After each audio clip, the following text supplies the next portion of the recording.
د الله دوست څوک دی؟ د الله ولیان څوک دي؟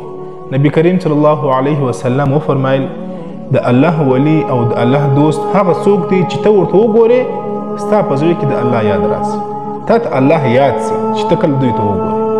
اذا رؤوا ذکر الله، چې کله ته دوی ته وګورې دوی سره کښېنې ستا په زړه کې د الله مینه محبت چې دی هغه زیات سي.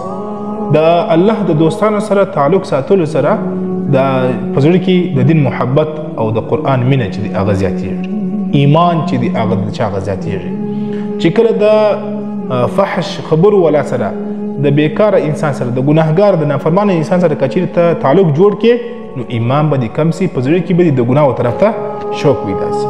په ځان باندې تجربه وکړئ، د نیکو خلکو سره چې ناست ولاړ جوړه کړئ، تعلق جوړ کړئ، په زړه کې به د قرآن مینه د اسلام مینه زیاته سي.